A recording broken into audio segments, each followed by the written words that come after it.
Rruga Ernest Bushati në bllokun e banimit pranë ish fabrikës së letrës në Shkodër është përfshirë në projektet e bashkisë për përmirësimin e infrastrukturës në zonat informale.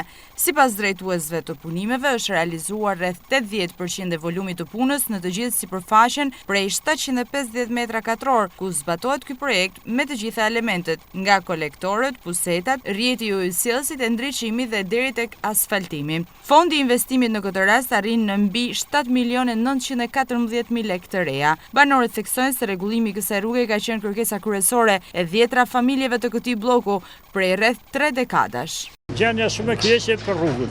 Nuj një 60 cm ujë, komplet. 26 shtëpi kem kaluar 26 vjet ujë. Tashni kem bërë kërkesë pas kërkesë, si vjet në realizuoj. Me ecurinë e deri tanishme të punimeve, pavarësisht disa vështirësive që janë hasur lidhur me objektet nëntoksore të mbetura nga koha kur këtu ngrihej fabrika e letrës, drejtuesit e punimeve kanë konfirmuar se brenda 2 javëve gjithçka do të jetë përfunduar. Ky blok banimi është pjesë e zonës informale në ish kombinatin e Drurit Shkodër, ku pas vitit 1992 erdhen dhe ndërtuan banesat e tyre qindra familje nga zonat e thella malore, kryesisht nga Dukagjini.